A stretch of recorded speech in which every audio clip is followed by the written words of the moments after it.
When you guys brought up the immortality thing, but I also thought of like why as soon as he got out of the Holy Land, he starts immediately having this reaction. I thought of that too, but I also thought of it's either him turning to the transformation that we see like later on, or this was like a weird like a seal of his power in his true form or somewhat like that. Like, and I saw the giant pentagram with the 5 coming down, and I was like, crazy, dog. Nah, this is crazy, wild, bro. yo. Like, I was freaking out a little bit, and then the dancing houses and I'm like, yo, what is that? Like, why are we're doing Big Mom stuff now? Like, I started thinking. Oh man, honestly, this was a scene. This whole thing was crazy, honestly. Like, I was because I saw your live reaction, Larry. I was almost acting the same way when I was reading. I'm like, yo. I was like, yo. Because again, we saw how it happened in Egghead, but this like covered like because we know how big. I'm not saying how big this guy Elbaph is, but like how big the castle is. Yeah. And that thing is just like it's covering all over it. Like, whole thing, yeah. Yo, it's honestly, it's like... I wouldn't be surprised if it's as big as Elbaf. Yeah, I was thinking, it's right? Like the tree itself. Yo, like, yeah, it's huge, bro. It looks crazy. And I don't know how many people actually saw what was going on. Like, because we see it because it's like, you know, it's...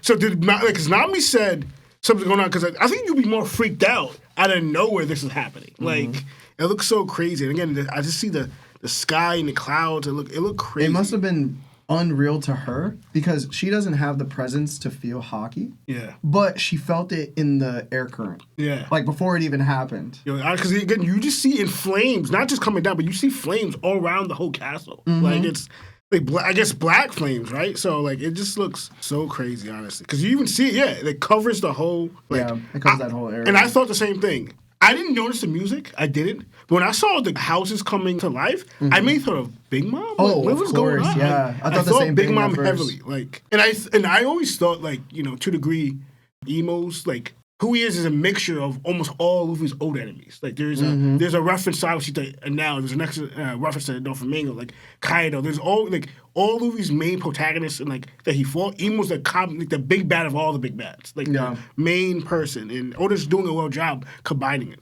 You know, so that's what I got too. In the Haki blast, blowing it up and everything, but like, and everyone's reaction towards it, like it's, and I was also thinking too, like, because I know this is like a silhouette, right? But this is not a normal silhouette. Because it might not be a silhouette. That's what I was thinking too. Because when you ever see a silhouette that talks and has like, you know, and it stays in that form, like usually it's a silhouette that Oda shows in the past for like, you know, people like, you know, who he had with the Yonko. Yeah, it wasn't them, whatever. He had it with the Impel Down guards for a little bit too, though. Yeah. Before they got shown, And that's what I'm thinking, but Imu is just, you're in this form.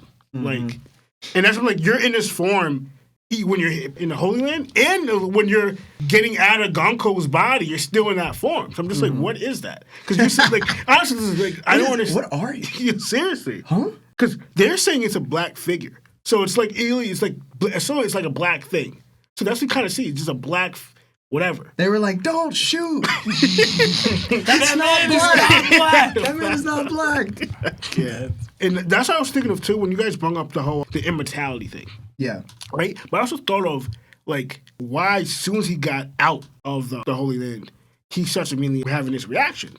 I thought of that too, but I also thought of it's either him turning to the transformation that we see like later on, or this was like a weird like a seal of his power in his true form or somewhat like that. Like, you know how I thought of it. It's like the eye patch on Kenpachi. Yeah, or the handcuffs on Yusuke that is not even fighting you at my fullest potential. Pretty much. Like, I thought of that too. Maybe it's both. Maybe it's... I do this to limit myself. Because my power is so awesome. Yeah, I thought of different things though, but like, I thought of that as well.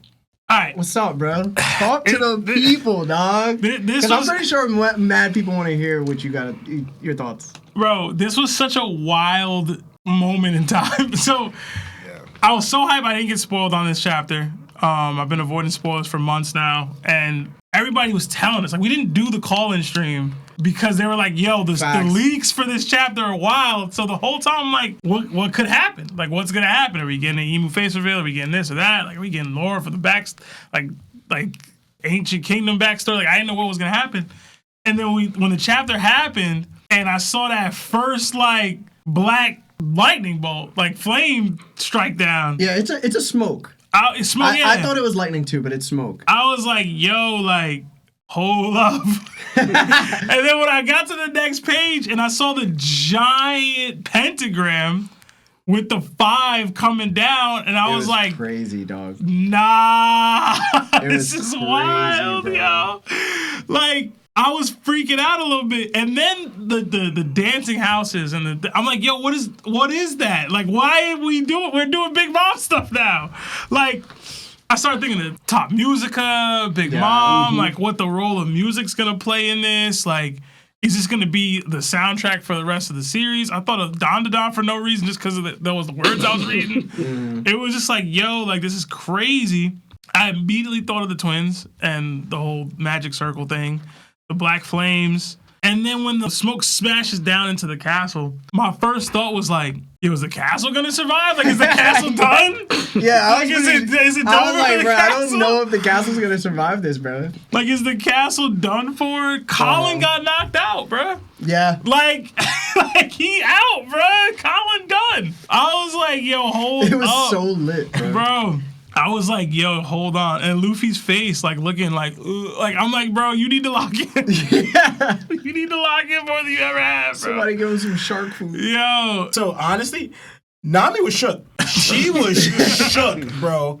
Like, because, like, you saw her, when she noticed it, she was shook and immediately called for support and backup. She's like, guys, come back. Guys, like, she was that shook. She couldn't really feel, like, sense the Haki in that way, the gravity, but she felt something so up that she immediately called for Sanji, Brooke, whoever was there, come back here because there's something going on here. But she was shook.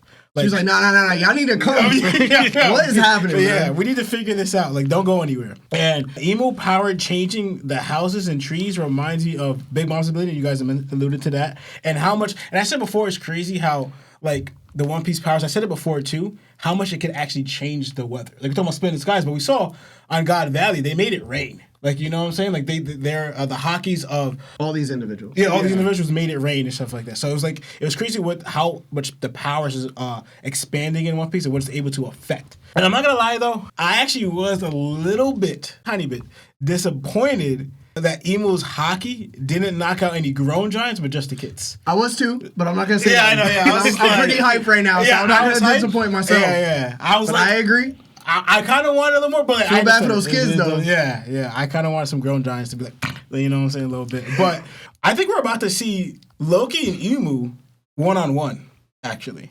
I hope. Because I hope not. Luffy... He's going to get bodied. Body, man. I'm with it. So you killed my pops. Shut up, little boy. So the reason I say this is because Luffy is in this old man fatigue state, right? And can't do battle. And I don't think that frozen food is going to cut it to nutrition, even though it is Elbaf's food, like food from Elbaf, and we saw what it's able to do for Luffy. I don't know if he's going to... Because I understand we see... But they're also giants. We see Loki just chowing down on frozen bread. We see even Rat-Tasker chewing on whatever he's eating right there. Luffy's eating frozen whatever, but he's in his weakest state. Maybe if I throw it... And also, like you guys mentioned before, for Vegapunk, or you took away the thermal energy, just put it back so they can eat. You know what I'm saying? It's like, just give it back here and they'll do what you did. But because of this, and Imu's already here now, I think since Luffy's not going to have enough time to regenerate, or recuperate, I should say, recover, we may get this battle of Loki and Imu one-on-one.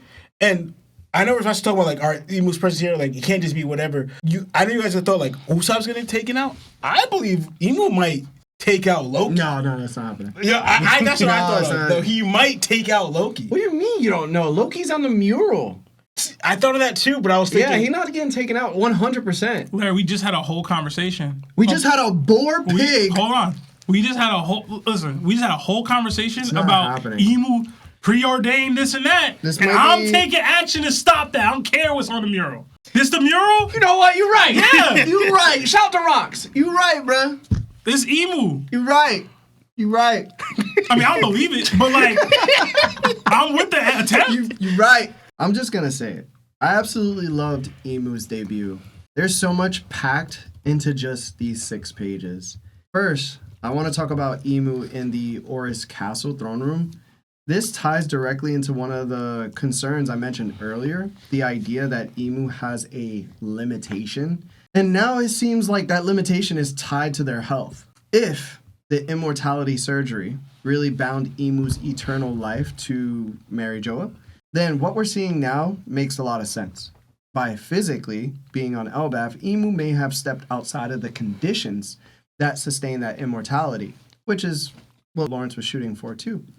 And now the consequences are showing. Seeing Imu spit up blood and appear physically weakened suggests that their long life, or at least its full effect, is no longer active. It's almost like they've stepped outside of the room that allowed them to exist in that state. If that's the case, then we might never actually see Imu operating at 100% while outside of that environment. And honestly, I do not like that. It reminded me a lot of All For One from My Hero Academia. After his battle with All Might, he was permanently damaged. He was reliant on a breathing apparatus and no longer the same overwhelming force he once was. But this also taps into a larger pattern in One Piece. Oda has a history of teasing top-tier characters without fully showing their peak. Roger is a perfect example. We still don't know what he looked at like at full strength, and now Imu might fall into that same category, which is frustrating as hell to me, because One Piece thrives on long-term buildup. And for a character like Imu especially, who has been positioned as the ultimate figure at the top of the world, it wouldn't feel right if Luffy defeats a version of them that isn't at full strength. Especially if that weakness stems from past damage, possibly even from Joy Boy. That kind of victory wouldn't hit the same. So while I loved the debut, I really hope we eventually get to see Imu at full power. No limitations, no health issues, just to truly understand what the King of the World is capable of.